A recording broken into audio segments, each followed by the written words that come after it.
Here we are going to discuss about the essay जो हमेशा से फिलोसफिकल डोमिनेट रहा है। इस साल भी फिलोसफी से दो क्वेश्चंस डायरेक्ट आए हैं और वो किसी न किसी फिलोसफर से लिंक रहते हैं। और ये हमारा चैनल है ऑप्शनल आईएएस, ठीक है। ये हमारा कॉन्टैक्ट नंबर है, आप इस पर कॉन्टैक्ट कर सकते हैं और कोई भी इंक्वायरी हो तो आप हमें इस पर मेल कर सकते हैं। और अगर आप मुझसे पढ़ना चाहते हैं तो एथिक्स और एसे मैं दो चीज़ों का क्लासेस लेता हूँ अलॉन्ग विद द जीएस। तो जीएस में हम इवैल्यूएशन और मेंटोरशिप अभी दे रहे हैं, ठीक है। और जो भी आपके वैल्यू एडेड मटेरियल होंगे हम वो प्रोवाइड करेंगे आपको, ठीक है। यहाँ पे फ़िलहाल अभी मैं पढ़ा रहा हूँ और एक और टीचर है जिनका नाम प्रशांत है, वो आपकी क्लासेस लेंगे। इसमें वो मेंस और पीएसआई और ऑप्शनल वाले जो स्टूडेंट हैं उनका वो मेंस का क्वेश्चन इवैल्यूएशंस करते हैं।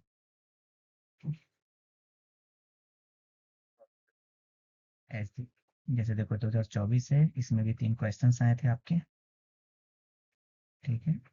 एक था सेकंड नंबर क्वेश्चंस देखो, इसमें भी था कि the umpire of the future will be the umpire of the mind.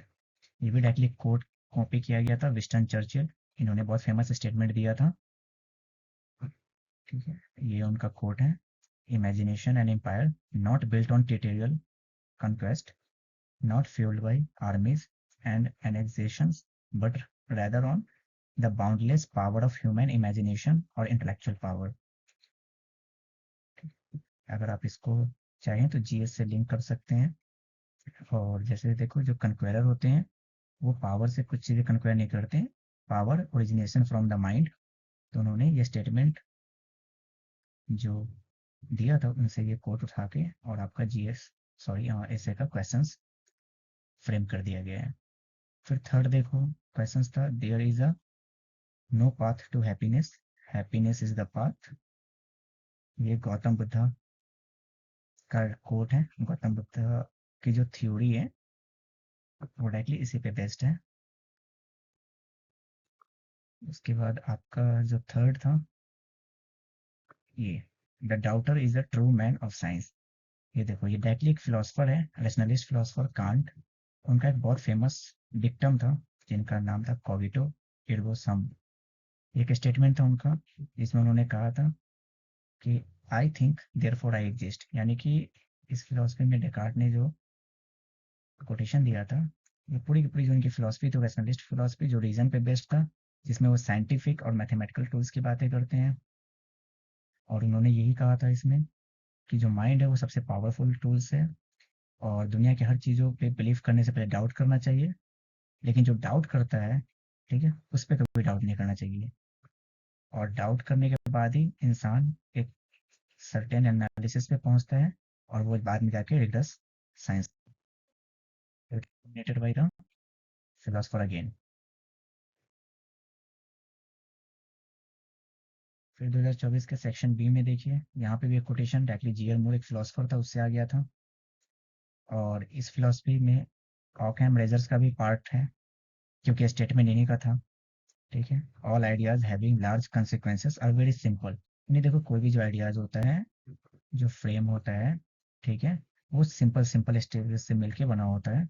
तो इस पे दो तीन राइटर को आप ले सकते हैं। जीए मोर का कंसेप्ट था, इनका एक फिलोसफी था the philosophy of common sense, जिसमें उन्होंने बहुत सिंपल टर्मिनोलॉजी का इस्तेमाल किया है। बोला है कि किसी भी चीज़ को समझना है उसे कॉम्प्लिकेट नहीं करना चाहिए, हमें सबसे सिंपलेस्ट तरीका ढूंढना चाहिए उसके लिए, ठीक है। और कोई भी जो थ्योरी या कोई भी जो स्टेटमेंट होता है वो सिंपल चीज़ों से मिलकर बना होता है, ठीक है। फिर इसमें अगर आप कोट करो तो सोक्रेट्स के भी कोट है और प्लेटो का भी कोट है।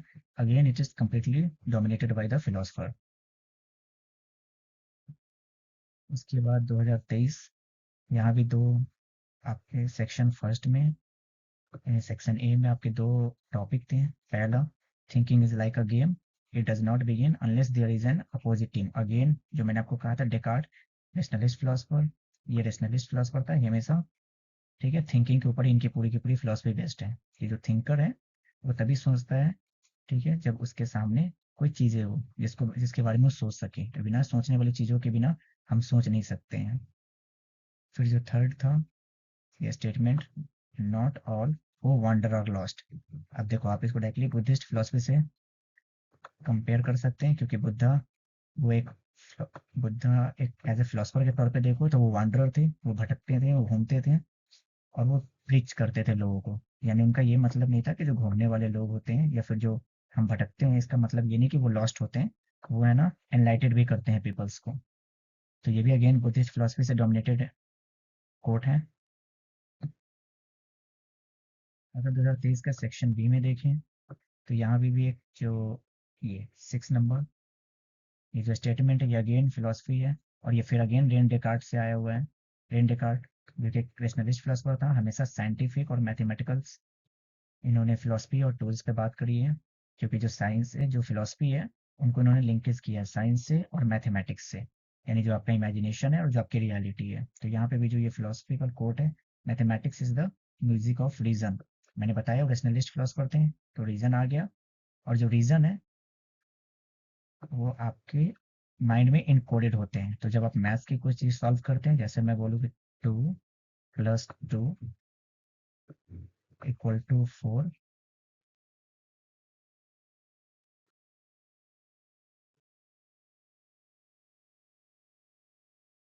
ठीक है। तो ये जो 4 का जो कंसेप्ट है वो हमारे दिमाग में पहले से इनकोडेड है, ठीक है। और ये कहाँ से आता है, ये रीजन से निकल के आता है। तो इसलिए 6 number philosophy again dominated by the philosopher, ठीक है। ये देखो Descartes believed that mathematics provided a rigorous foundation for understanding reality. Next 2022 में देखते हैं सेक्शन ए। यहाँ पे भी आपके एक कोड था, question number 3, history is a series of victories won by the scientific man over the romantic man। अब देखो यहाँ पे रोमांटिसिज्म और साइंटिफिक, यानी कि अगर हम बात करें तो अगर आप नेशनलिज्म, अगर आपने चैप्टर पढ़ा होगा, ठीक है, यानी which started about the America 1776, then France, French revolution हुआ था, it is also part of nationalism sentiment and romanticism sentiment, then nationalism in India, all are related these issues of scientific man over romantic man, यानी romanticism और nationalism से linkage था ये। 2022 का section भी, यहाँ पे जो क्वेश्चंस थे, it directly come from the quote of Heraclitus, जो कि एंशिएंट फिलोसफर था, और बुद्धिज्म, क्योंकि बुद्धिज्म भी कहते थे, बुद्धा का एक थ्योरी था, अगर आपने पढ़ा होगा तो, प्रतीत्य समुत्पाद, जिसमें वो कहते थे कि जो सोल है वो ट्रांसमिग्रेशन करता है, यानी एक सोल जो है वो ट्रांसमिग्रेशन कर गया नेक्स्ट सोल में, बॉडीज में, फिर वो नेक्स्ट मूव ऑन करता रहता है, ठीक है। और हेराक्लिटस ने सेम स्टेटमेंट दिया था, you can not step twice in the same river. तो ये हेराक्लिटस की वैसे फिलोसफी थी, और बुद्धिज्म फिलोसफी से आप इसको लिंक करते थे। बुद्धा का भी कंसेप्ट सिमिलर था, but the it is in the different context. 2021 में भी यहाँ देखो, the real is rational and rational is real, ये डायरेक्ट ये हेगल फिलोसफी से आया हुआ है। ये हेगल का थॉट था, हेगल एक रेशनलिस्ट फिलोसफर था आफ्टर कांट, ठीक है। इसने scientific historical rationalism scientific theory सबको ऐड करके इन्होंने फिलोसफी लिखी थी। तो ये अगेन डोमिनेटेड था हेगल से। 2021 की फिलोसफी अगर हम देखें तो यहाँ पे एक फिलोसफी थी, सेक्शन बी में आपका question number 5, that is hand that rocks the cradle rule the world. ये विलियम रॉस एक पोएट थे, उनका डायरेक्टली स्टेटमेंट है, ये उनका एक पोएम था, वहीं से एक लाइन लिया गया था। Again William Ross is the poet but he is the philosopher to.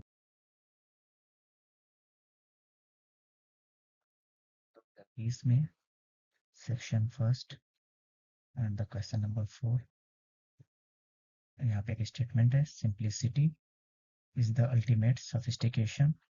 अब देखो ये भी दो फिलोसफर्स के कोट से मिला के बनाया गया है, एक था लियोनार्डो द विंसी और जी मोर, ये भी एक आइडियलिस्ट फिलोसफर थे, और इनका एक बहुत फेमस फिलोसफी था, फिलोसफी ऑफ कॉमन सेंस, ठीक है, जिसमें वो कहते थे कि ज़्यादा जो है लाइफ को कॉम्प्लिकेटेड नहीं बनाना चाहिए, कोई भी चीज़ है जिसके बारे में हम इजी जान सकते हैं उसको इजी तरीके से हैंडल करना चाहिए, या कोई भी जो कॉम्प्लेक्स प्रॉब्लम होती है, आइडियाज़ होते हैं, वो सिंपल स्टेप यानी कि सिंपल आइडियाज से ही मिलके बनते हैं, इसीलिए चीज़ों को आप जितना सिंप्लिसिटी रखोगे that would be more better and very understandable by the easy means. तो ये हमेशा से सिंप्लिसिटी पे फोकस करते थे। तो इन्होंने काफ़ी क्रिटिसिज्म भी किया है जो कॉम्प्लेक्स फिलोसफर थे उनको। तो ये भी दो फिलोसफर से मिलके बनाया गया है और कि कोट को कॉपी किया गया है। ठीक है।